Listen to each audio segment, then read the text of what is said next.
Everyone, so welcome to my YouTube channel. So आज हम इस वीडियो के अंदर कुछ ऐसा इम्पोर्टेंट टॉपिक के बारे में डिस्कशन नहीं करने वाले हैं, बट ये डिस्कशन करेंगे कि मेरा बैकग्राउंड क्या है और मैं कौन हूँ और मैं अभी क्या कर रहा हूँ और आगे मैं क्या करने वाला हूँ। ये तीनों टॉपिक के ऊपर इन डिटेल कवर करेंगे और आप इस वीडियो को जब लास्ट तक देख लीजिएगा तो आपको आइडिया हो जाएगा मेरे बारे में। ठीक है, तो वीडियो को चलिए, तो बिना किसी देरी के चलिए इस वीडियो को कंटिन्यू करते हैं। ठीक है, तो सबसे पहले मैं आपको एक कहानी सुनाता हूँ। ठीक है, उस कहानी से आपको रिलेट कर सकते हैं कि मैं वही व्यक्ति हूँ। ठीक है, देखो सपोज करो एक एक व्यक्ति ए है। ठीक है, ए व्यक्ति ने क्या किया कि सबसे पहले मैं अपना जो पूरा एजुकेशन बैकग्राउंड है वो आपको बताता हूँ। ठीक है, तो सबसे पहले मैंने क्या किया कि क्लास 10th अपना बिहार बोर्ड से किया। किस बोर्ड से किया? BSEB बोर्ड है, जो कि बिहार बोर्ड है, उससे मैंने क्लास 10th किया।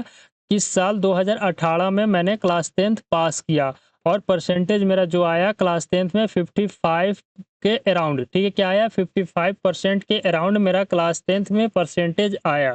ठीक है, उसके बाद उसके बाद क्या हुआ? अब जब हम क्लास 10th पास कर लेते हैं, यानी कि जब हम बोर्ड पास करते हैं, तो उस समय कोई बताने वाला नहीं था कि आगे चल के ये मेरा परसेंटेज मेरे को इफ़ेक्ट करेगा, राइट? तो ये चीज़ मेरे साथ हुई। उसके बाद उसके बाद मेरा कोई बताने वाला नहीं था कि आप इस फील्ड चूज़ करो, यहाँ जाओगे, ये चलो। मैंने प्लानिंग किया कि डॉक्टरी लाइन में जाना है। ठीक है, तो वहाँ पे ये फाइनेंशियल प्रॉब्लम, तो उसके वजह से मैंने चूज़ किया कि चलो साइंस ही लेते हैं। तो फिर हमने क्लास 12 में, यानी कि क्लास 11th में जब हमने एडमिशन लिया, तो उस समय भी BSEB से 2028 में ही एडमिशन लिया। ठीक है, उस समय हमने साइंस चूज किया। साइंस के अंदर हमने लिया जो सब्जेक्ट था मेरा, साइंस के अंदर फिजिक्स था, केमिस्ट्री था, मैथ था। तो ये तीनों सब्जेक्ट को मैंने चूज किया। उसके बाद मेरा उर्दू था, हिंदी भी था और मेरा इंग्लिश था। ये चीज़ था, तो इसको मैंने चूज करके एडमिशन लिया। ठीक है, वो भी BSB बोर्ड से ही था। तो मैंने 2018 से 2020 तक क्या किया कि मैं अपना क्लास 11th और 12th को कंप्लीट किया। तो इसमें जो मेरा परसेंटेज आया 65 से एबव आ गया, यानी कि 67 आया था। ठीक है, तो ये मेरा क्लास 12 का हिस्ट्री, क्लास 11th और क्लास 12 के अंदर जो परसेंटेज, यानी क्लास 12 पास होने के बाद जिसको हम इंटरमीडिएट बोलते हैं, वहाँ पे जो मेरा परसेंटेज आया वहाँ पे जो मेरा परसेंटेज आया वो 67 परसेंटेज आया। ठीक है, अब देखो जब मैंने अपना बोर्ड पास किया ना, तो उस समय क्या हुआ कि कोरोना का लहर आया था। क्या आया था? जब मैंने अपना इंटरमीडिएट पास हुआ, मैंने बिहार बोर्ड से था, तो जिस दिन रिजल्ट आया उसके कल या उसके अगले दिन क्या हुआ कि लॉकडाउन लग गया। ठीक है, तो वो सीन हुआ था। तो मेरा पास होने के बाद लॉकडाउन लगा था। CBSE बोर्ड का जो रिजल्ट आया था वो लॉकडाउन के मतलब के अंदर आया था। हम लोग का एग्जाम दे के पास हुए थे। ठीक है, तो ये सीन था। अब देखो, उसके बाद हमको एडमिशन लेना था आगे। ठीक है, कहाँ पे? आगे एडमिशन लेना था। तो अब यहाँ पे कोई बताने वाला नहीं था मेरा, कि नहीं था कि आप कैसे किस तरह एडमिशन ले सकते हैं आगे के लिए। ठीक है, तो मैंने एक्सप्लोर किया मोबाइल के ऊपर समथिंग। जब कहीं कहीं एक्सप्लोर करने के बाद मेरे टाउन के अंदर एक मतलब कि ये होता है ना, जैसे कि जो एडमिशन कराते हैं, चांसलर बोल सकते हैं या रिपर जो भी है, कैरियर करके एक इंस्टीट्यूट था, या एक वो बोल सकते हैं धोखेबाज, जो भी आपको समझना है समझ सकते हैं। तो वहाँ पे मैंने जाके एक्सप्लोर किया और एक्सप्लोर करने के बाद वहाँ पे कुछ कॉलेज का लिस्ट मिला मेरे को। तो मैंने सबसे फर्स्ट टाइम अपने बीटेक में एडमिशन लिया था। मैंने रुड़की के अंदर एक कॉलेज था जिसके अंदर मैंने एडमिशन लिया था। वो कॉलेज आपको मतलब वो कॉलेज आपको UTU से अफिलिएशन था। ठीक है, तो जब मैंने वहाँ पे गया और एक सेमेस्टर का पूरा कंप्लीट स्टडी किया, फिर दोबारा लॉकडाउन आया लगा कुछ दिन के लिए, मतलब एक महामारी खत्म हुई थी, बीच के अंदर कुछ समय कॉलेज खुला था, उसी समय हमने कॉलेज पहुंचा। और फिर जब कुछ समय बाद लॉकडाउन लगने का चांस हुआ था, लगा भी था कुछ दिन तक, तो उस समय हमने एडमिशन लिया। वहाँ पे गया तो ऐसा ऐसा सीन मेरे को फेस करना पड़ा, क्योंकि हम हिंदी मीडियम से थे और डायरेक्ट हमको इंग्लिश मिला था, राइट? तो इस सिचुएशन में हमने फंस गया। और वहाँ पे जो सीनियर वगैरह थे, तो वो कुछ ऐसा सलाह दे रहे थे जिससे हमको डर लगने लग गया। अपने अंदर डर बैठ गया कि मेरे से ये नहीं हो पाएगा, राइट? तो फिर हमने क्या किया, तो यहाँ से हमने इसको ड्रॉप कर दिया। मतलब कि मैंने 2020 में एडमिशन लिया और उसी साल मैंने छोड़ दिया, ठीक है? मतलब ड्रॉप लेके वहाँ से घर आया। अब घर आने के बाद मेरे को समझ नहीं आ रहा था जी अब करे तो करे क्या, ठीक है? तो कुछ नहीं समझ में आया तो फिर अगेन मैंने क्या किया कि अगेन मैंने फिर से फर्स्ट ईयर में बीटेक में एडमिशन लिया कहाँ पे? नोएडा के अंदर, राइट? अब नोएडा के अंदर हमने एडमिशन लिया, अब कौन-सा कॉलेज था ये तो मैंने आपके साथ नहीं बता सकता, लेकिन मैंने नोएडा के अंदर एडमिशन लिया और वहाँ पे क्या हुआ कि मैं स्टडी किया और अच्छे मार्क्स से मतलब कि 2021 बैच के अंदर हमने एडमिशन लिया और 2025 तक कंटिन्यू स्टडी किया, ठीक है? और यहाँ पे हमने अच्छे मार्क्स से पास किया, मेरा सीजीपीए है 8.45 के अराउंड या 46 या 45 के अराउंड मेरा सीजीपीए बना, यहाँ तक मैं कंप्लीट पास हो गया, ठीक है? अब देखो ये तो मेरा स्टडी था, लेकिन यहाँ पे नोएडा के अंदर जो कॉलेज थी ये मेरे को नहीं पता था, कॉलेज वाले भी ने एडमिशन के समय नहीं बताया था कि आपका जो प्लेसमेंट ड्राइव स्टार्ट होगा, क्या? प्लेसमेंट ड्राइव स्टार्ट होगा, तो उसमें आपको परसेंटेज का सीन होगा, राइट? क्या होगा? परसेंटेज का सीन होगा, ये किसी ने नहीं बताया था, तो मैं यहाँ पे आके फँस गया। क्या हुआ? फँस गया। कोई भी कंपनी आती थी, तो उसमें मेरा परसेंटेज में ही छँटा जाता था, आगे का फॉर्म फिल नहीं कर पाता था या एप्टीट्यूड राउंड जो होती है, वो उसमें मैं बैठ नहीं पाता था। ये सब सीन हुआ मेरे साथ, तो मैंने कॉलेज से तो प्लेसमेंट मिली नहीं, ठीक है? क्या हुआ? कॉलेज से मेरा प्लेसमेंट नहीं मिला, किस कारण से? परसेंटेज के हिसाब से मतलब मैंने छँटा गया क्योंकि मेरा क्लास 10th में जो परसेंटेज थी 55% था, ठीक है? और बाकी सब में ठीक था, जो भी कंपनी आती थी किसी का 70 था, किसी का 60 था, मतलब मैक्सिमम कंपनी 60 से अबव माँगती थी और कोई-कोई कंपनी 1 आध 2 आती थी जिसका मतलब कि 50 से कम था। मतलब एक कंपनी मेरे को याद है कि जिसके अंदर मैंने बैठा था, ठीक है? तो ये थी सीन। तो ये हुआ, मैंने कॉलेज से प्लेसमेंट नहीं मिला, लेकिन अब मैंने ज़िद ठाना कि मैं क्या करूँ? क्योंकि मेरा जो पढ़ने का सब चीज़ सही सलामत मैं पढ़ा था और एक चीज़ में मैं फँसा मतलब कि जब मैंने ऑफ कैंपस, ठीक है? जब मैंने ऑफ कैंपस ट्राई किया ना, क्या हुआ कि जब मैंने ऑफ कैंपस प्लेसमेंट के लिए ट्राई किया, तो यहाँ पे क्या हुआ कि मेरा जो कम्युनिकेशन है, क्या है? कम्युनिकेशन है, उसमें मैंने दबाया, ठीक है? मतलब ये मेरा थोड़ा-सा कमज़ोर पार्ट है, सब चीज़ के कंपेयर में जो मेरा कम्युनिकेशन है, वो थोड़ा कमज़ोर है, अभी भी है और उसी समय था। तो इसी में मैं दबा गया। कुछ इंटरव्यू दिया जहाँ पे मेरे को समझ में आया कि मेरा कम्युनिकेशन कमज़ोर है, तो मैंने इसको इम्प्रूव करने का कोशिश किया। अभी थोड़ा ठीक-ठाक हो चुका है, लेकिन अभी तक मेरे को जॉब नहीं मिला है, राइट? ये चीज़ हुआ। तो मैंने कंटिन्यू 6 मंथ नहीं, कंटिन्यू 4 मंथ या 3 मंथ इसी तरह स्टडी किया। 3 से 4 मंथ मैंने ट्राई किया नोएडा में ही रहकर। जब नहीं हुआ तो किसी का भी एक होता है ना कि आप किसके ऊपर निर्भर हैं, वो मतलब पेरेंट के ऊपर निर्भर है, तो पेरेंट के तरफ से या पेरेंट की तरफ से नहीं, मतलब कि मैं किसी चीज़ मतलब कोई बंदा ने मेरे को कॉन्टैक्ट किया मतलब कि यहाँ पे आओगे तो आपको प्लेसमेंट मिल जाएगी 100% राइट? मतलब कि ये सब चीज़ हुआ, तो मैंने वहाँ से न सोचे ना समझे, ये चीज़ हुआ, मैं सोचा ना समझा नोएडा छोड़ दिया। तो जब मैंने नोएडा छोड़ा, तो नोएडा छोड़ने के बाद मैं अपने होम टाउन आ गया। क्या हुआ? होम टाउन आ गए। नोएडा छोड़ने के बाद मैंने क्या किया कि होम टाउन आया और होम टाउन आने के बाद कुछ दिन रुका मतलब कि ऑलमोस्ट 1 मंथ यहाँ पे रुका, तो मेरा स्टडी ब्रेक यहाँ पे 1 महीने के लिए हो चुका, राइट? क्या हुआ? 1 महीने के लिए मेरा स्टडी ब्रेक यहाँ पे हुआ। उसके बाद मैं यहाँ से सोचा ना समझा चल दिया हैदराबाद, ठीक है? कहाँ गया? हैदराबाद, ठीक है? जो भी है हैदराबाद का स्पेलिंग इधर हो सकता है। तो मैंने सोचा ना समझा चल दिया हैदराबाद, जिस व्यक्ति ने मेरे को बुलाया उसके पास। लेकिन मैं वहाँ पे जाने के बाद क्या हुआ कि वहाँ पे जिस व्यक्ति ने बुलाया उस व्यक्ति के घर पे तो नहीं गया, लेकिन उसी व्यक्ति ने किसी और के पास मेरे को रखा कुछ दिन के लिए। मैं हैदराबाद 2 से 3 दिन रुका और वहाँ पे पूरे मार्केट को एक्सप्लोर किया। लेकिन मेरे को वहाँ पे क्या हुआ कि ऐसा माहौल नहीं मिला कि मैं रहकर जॉब का रिसर्च कर सकूँ। मेरे को जॉब रिसर्च करना था, मेरे को कोई इंस्टीट्यूट जॉइन नहीं करना था। मैं उस प्लानिंग से गया ही नहीं था हैदराबाद के लिए, जॉब के लिए गया था। तो वहाँ पे मेरे को कोई ऐसा सिचुएशन मतलब ऐसा माहौल समझ नहीं आया, तो मैं 2-3 दिन 3 या 4 दिन मैंने हैदराबाद में रुका था। क्या हुआ? 3 से 4 दिन मैंने हैदराबाद में रुका था। उसके बाद वहीं से मैं क्या किया कि शिफ्ट हुआ बैंगलोर की तरफ, मतलब कि हैदराबाद से मैं बैंगलोर चला गया, ठीक है?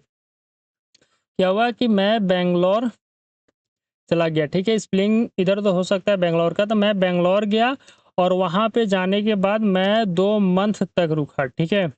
2 मंथ मैं रुका, पीजी में था और पीजी में मतलब कि पीजी में रुकने के बाद व्हाइट हाउस करके एक प्लेस है बैंगलोर के अंदर, वहाँ पे मैं रुका। उसके बाद मैंने बीटीएम लेआउट की तरफ आके रुका और ये 2 मतलब जगह पे 1-1 मंथ रुककर जॉब रिसर्च किया। तो वहाँ पे जॉब का जो सीन था ना, वहाँ पे भी बहुत बुरा स्थिति था। वहाँ पे जैसे बीपीओ वगैरह में जॉब मिलती थी और ये सब चीज़, तो उसमें भी मैंने ट्राई किया लेकिन उन्होंने भी नहीं लिया, राइट? तो ये चीज़ हुआ और अब मैं क्या करूँ, लास्ट ऑप्शन था कि फिर वापस होम टाउन आना। तो जैसे मैं वापस अपने होम टाउन आया, तो आते समय क्या हुआ कि जब मैं अपने टाउन पहुँचा तो मेरा जो फ़ोन था ना, नथिंग का मैं एक फ़ोन रखा था, वो फ़ोन मेरा गायब हो गया। अब जब फ़ोन गायब हुआ तो घर आया, घर आने के बाद फ़ोन तो डायरेक्ट अभी खरीद नहीं सकते। तो ये चीज़ हुआ, तो 1-2 मंथ तक मेरे पास फ़ोन नहीं था। कुछ दिन के बाद फ़ोन लिया मैंने और जब फ़ोन लिया तो सब चीज़ मेरा 2 मंथ तक टूट चुका था। क्या हुआ, टूट चुका था, उसमें कोई कॉन्टैक्ट नहीं था मेरे से, सब चीज़ खत्म। मतलब 2 मंथ तक अगर किसी बंदे का फ़ोन बंद हो जाएगा, तो उसका ना फ्रेंड है, ना कुछ भी है, मेरा कोई फ्रेंड नहीं है, सब चीज़ मेरा टूट चुका है। एक आध फ्रेंड है, जिससे मैं कभी-कभी मैं ही कॉल करता हूँ तो बात होता है, अदरवाइज़ नहीं होता है, राइट? ये सीन है।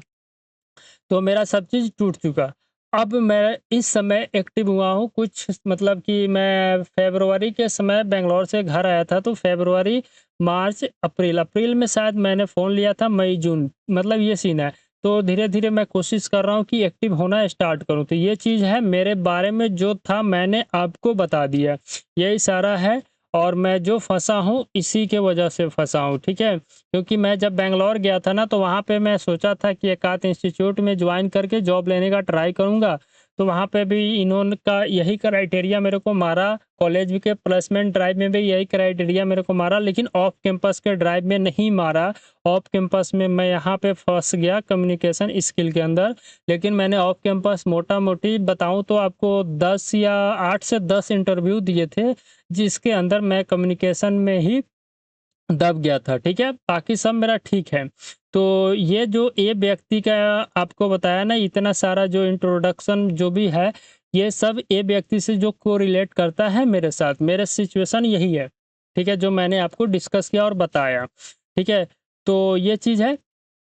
तो अगर आप भी इस सिचुएशन से फेस कर रहे होंगे, तो आप क्या कर सकते हैं, उसके लिए एक छोटा-सा प्यारा-सा कमेंट करेंगे, जिससे हमको मोटिवेशन मिल जाए, ठीक है? अगर आप जॉब में हैं, तो कुछ हेल्प कर सकते हैं, तो आप कमेंट कर सकते हैं या आप टेलीग्राम पे भी जॉइन कर सकते हैं या हमारे लिंक्डइन के आईडी भी आपको मेंशन, मतलब कि डिस्क्रिप्शन में मिल जाएगा, वहाँ से भी आप मेरे को कुछ अगर हेल्प करना चाहे या कुछ सजेशन करना चाहे, तो वो भी आप बता सकते हैं, ठीक है?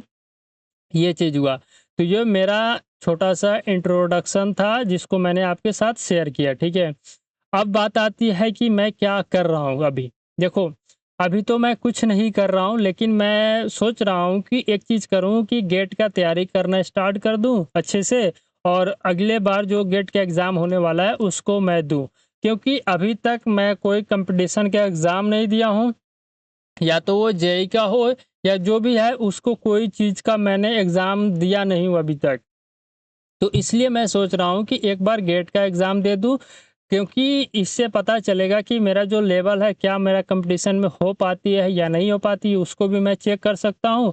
और साथ में मैं अपना एक यूट्यूब का जो वीडियो था उसको कंटिन्यू कर सकता हूँ, ताकि इस पे भी कुछ लोग मेरे को सपोर्ट किए हैं। अभी तक 242 सब्सक्राइबर मेरा हो चुका है यूट्यूब के ऊपर, 76 वीडियो मैं अपलोड किया हूँ, राइट? तो ये मेरा यूट्यूब चैनल है। तो कुछ बंदे ने मेरे के ऊपर ट्रस्ट किया है, क्योंकि मैं जो कंटेंट अपलोड करता हूँ वो एक अच्छा कंटेंट ही अपलोड करता हूँ यूट्यूब के ऊपर सर्च करके बना के, ठीक है? तो ये मेरा सिचुएशन है और मैं यही कर रहा हूँ अभी के समय पे और आगे कंटिन्यू करूँगा, क्योंकि यूट्यूब के ऊपर भी 1-2 मंथ से कोई वीडियो अपलोड नहीं किया हूँ, ठीक है? तो कुछ बंदे अभी भी एक्टिव है, को देखते हैं मेरे वीडियो को, ठीक है? ये चीज़ है।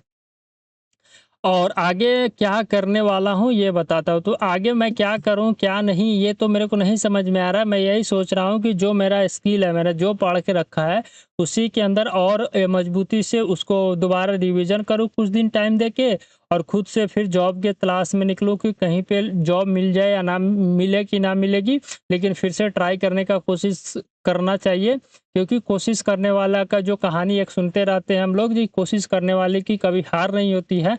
लेकिन इस बार जब हम ट्राई करेंगे तो कंटिन्यू 6th मंथ का एक प्लान लेके चलेंगे कि हमको अगले 6 महीने तक कंटिन्यू ट्राई करना है, होगा तो ठीक है, अदरवाइज इसको छोड़ देंगे, ठीक है। तो ये चीज़ मैं लेके सोचा हूँ। अभी इस साल का जो 6 महीने बचा हुआ है, ये 6 महीने कंटिन्यू जी जान लगा के मेहनत करना है। अगर हुआ तो ठीक है, अदरवाइज छोड़ देंगे इस फील्ड को, ठीक है, किसी और फील्ड में शिफ्ट हो जाएँगे। यही मैं सोचा हूँ, ठीक है। तो आप लोग का क्या राय है, क्या करना चाहिए? ये जो करना है सही है या नहीं, उसको आप कमेंट में बता सकते हैं, राइट? और एक बात मैं बता दूँ अपने यूट्यूब के लिए, तो यूट्यूब के ऊपर अब एक चैलेंज मैं स्टार्ट करने जा रहा हूँ कि अगले, यानी कि देखो 6 मंथ है ना, तो 6 मंथ के अंदर 100 डेज, ठीक है, 100 डेज के अंदर कुछ भी वीडियो अपलोड होगा। हर डे कोई एक टॉपिक उठाएँगे या कोई एक प्रोजेक्ट उठाएँगे, उसको कंप्लीट करके मैं अपलोड करूँगा। कंप्लीट या उसका पार्ट वाइज़ भी कैटेगराइज़ हो सकता है। जितना मैं एक दिन में जो भी काम करूँगा, यानी कि जो भी प्रोजेक्ट बना रहा हूँ, उसका वीडियो को रिकॉर्ड करके जिस तरह भी होगा एडिट करके उसको मैं आपके साथ हर रोज़, यानी पर डे एक वीडियो अपलोड करूँगा। क्या करूँगा? पर डे एक वीडियो अपलोड करूँगा इवनिंग के टाइम पे, इवनिंग, ठीक है? इवनिंग के टाइम रहेगा, जो कि 5 बज के कितना, 5:45 पीएम पे ये वीडियो अपलोड होगी, राइट? इवनिंग टाइम में 5:45 पे अपलोड होगी, ठीक है। पर डे एक वीडियो आएगी नेक्स्ट 100 डेज के लिए। यहाँ पे मैं लिख देता हूँ नेक्स्ट 100 डेज के लिए ये जो वीडियो अपलोड होगी इसके अगले दिन से, राइट? तो ये मेरा यूट्यूब का प्लान है। आप लोग को बस एक छोटा-सा रिक्वेस्ट यही है कि आप अगर जो भी मदद करना चाहते हैं, जिस तरह भी आपको लगता है कि नहीं इस भाई को मैं ये मदद कर सकता हूँ, तो आप ज़रूर बताइएगा। आपको अगर टेलीग्राम पे बताना चाहते हैं तो वहाँ पे भी बता सकते हैं। अगर आपको लिंक्डइन पे बताना चाहता है तो लिंक्डइन पे भी बता सकते हैं। वो दोनों लिंक मैं वीडियो के डिस्क्रिप्शन में ऐड कर दूँगा। अगर आप कमेंट करके भी बताना चाहते हैं तो कमेंट करके भी बता सकते हैं, राइट? ये चीज़ है। मेरा कोई फ्रेंड नहीं है, तो इसीलिए मैं ये वीडियो बनाया हूँ ताकि आपको अच्छा से, मतलब कि मेरा कोई फ्रेंड नहीं है कि जो मेरे को ये हेल्प कर सके, राइट? तो इसीलिए मैं आप लोग से ये बात कर रहा हूँ। उसके बाद यूट्यूब के ऊपर जो भी कंटेंट मैं अपलोड करूँगा, कैसे बनाता हूँ और कैसे आप एआई का यूज़ कर सकते हैं, ये सब मैं अगले आने वाले वीडियो के अंदर डिस्कस करेंगे, राइट? सो आज के लिए इतना ही। अगर आपको ये वीडियो पसंद आई होगी तो उसके लिए आप क्या कर सकते हैं, मेरे यूट्यूब चैनल को सब्सक्राइब कर सकते हैं अगर अभी तक नहीं किए हैं। उसके बाद अगर आप इस वीडियो को लाइक नहीं किए हैं तो एक लाइक कर सकते हैं और इस वीडियो को अपने दोस्तों के साथ या ज़्यादा से ज़्यादा शेयर कर सकते हैं, राइट? सो आपसे मिलते हैं नेक्स्ट किसी और वीडियो के साथ, तब तक के लिए थैंक यू।